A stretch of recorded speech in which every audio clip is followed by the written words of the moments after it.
मेरा नाम अंशिका यादव है। आज मैं आपको बहुत इम्पोर्टेंट टॉपिक बताने वाली हूँ, वो है डेली रूटीन। हमारा डेली रूटीन कैसा होना चाहिए, आपकी इस वीडियो आज मैं आपको बताने वाली हूँ। ये वीडियो खास करके स्टूडेंट्स के लिए। स्टूडेंट लाइफ में हमें हार्ड वर्क बहुत ज़रूरी होता है, उसी के ऊपर ये बेस्ड है टॉपिक। तो आप इसे प्लीज़ एंड तक ज़रूर देखिएगा। फ्रेंड्स, अभी मैं आपको बताने वाली हूँ अभी सुबह का जो मॉर्निंग रूटीन है वो कैसा होना चाहिए। ये स्टूडेंट के लिए ही है। तो हमें पहले सुबह सुबह की क्या करना चाहिए। मेरा मेन पॉइंट होगा अपने मम्मी पापा का पैर छूना चाहिए। पर क्यों? क्योंकि मम्मी पापा ही हमारे लिए बहुत कुछ करते हैं, हमारे लिए चीज़ें लाते हैं, हमारा ख्याल रखते हैं। तो इस पूरे दिन की शुरुआत उनके आशीर्वाद से हो जाए, बहुत सही होगा, बहुत अच्छा होगा ये हमारे लिए। क्योंकि मम्मी पापा ही तो भगवान के रूप है। तो उनका पैर छू के शुरुआत करने से बहुत अच्छा होगा। फिर हम क्या करना है फ्रेंड्स, फिर हमें ब्रश, नहाना धोना जो भी है, उसके बाद हमें सूर्य नमस्कार जो करते हैं वो भी कर सकते हैं। फिर हमें एक्सरसाइज भी करनी है। फिर हम अपना ब्रेकफास्ट लेके खाना जो सुबह का खा के, सुबह का खाना कैसा होना चाहिए, मैगी, जंक फूड, ये सब को हम कम कर सकते हैं। वरना सुबह दिन की शुरुआत अच्छी पौष्टिक खाने से होनी चाहिए। अगर सुबह सुबह ही हम मैगी, चिप्स, कुरकुरे खा लेंगे तो हमारा मन नहीं होगा, पूरा पेट में दर्द बना रहेगा। इसी वजह से हमें सुबह सुबह पौष्टिक खाना खाना चाहिए। फिर हम स्कूल जा सकते हैं, स्कूल से आएंगे। उसके बाद मैं आफ्टरनून का रूटीन बता रही हूँ। आफ्टरनून यानी दोपहर का। स्कूल से आने के बाद हम खाना वाना जो भी आप करते कर लीजिए, पर हमें 1 से आधे घंटे का स्लीप बहुत ज़रूरी है। क्योंकि हम जो दिन से पूरा काम कर रहे हैं, स्कूल में खेले, इधर से आए उधर से आए, तो उस पर हमारी बॉडी पूरी थक जाती है, उसे रेस्ट चाहिए।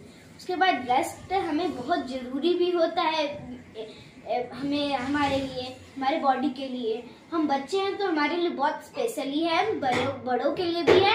तो हमें रेस्ट लेना जरूरी है, आधे से 1 घंटे का, 2 घंटे का आप चाहें तो ले सकते हैं। पर हमें ज़्यादा सोना नहीं है, ज़्यादा नहीं, 1-2 ऐसे में लेना है।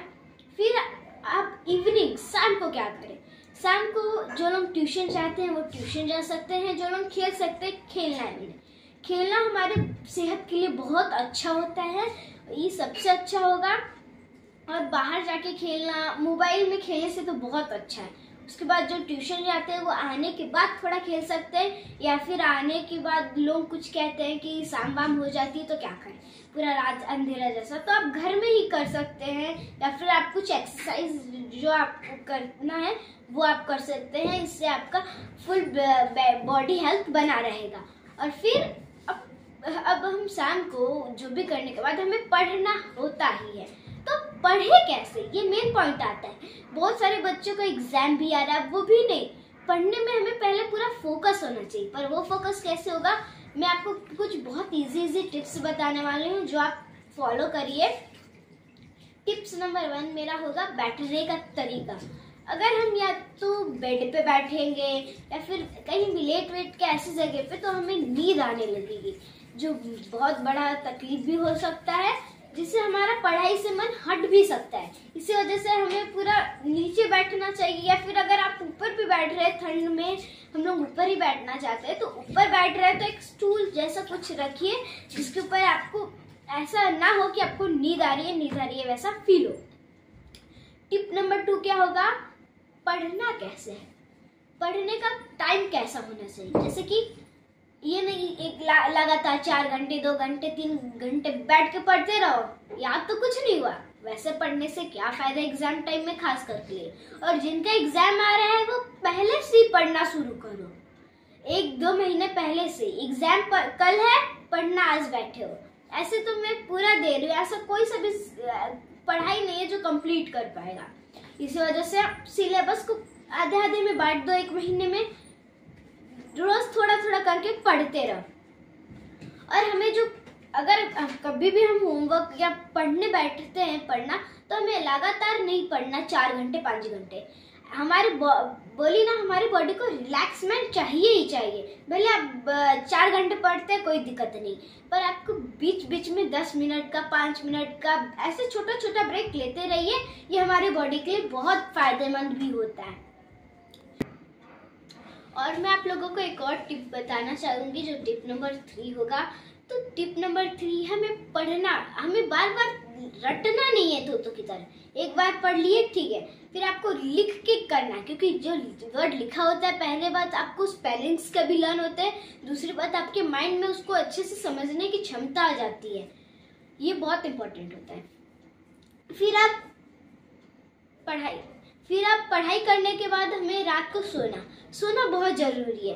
हमें टाइम से सोना चाहिए, टाइम से उठना चाहिए। अगर हम कुछ लोग होते हैं देर तक मोबाइल, टीवी, कंप्यूटर जो भी चलाते हैं, उससे हमारे डार्क सर्कल्स भी आ जाते हैं, और स्टूडेंट के लिए बहुत होते हैं। स्कूल में कभी कभार नींद वींद भी आ जाती है। इसी वजह से मेरा ये कहना है कि हमें हमेशा टाइम पे सोना चाहिए।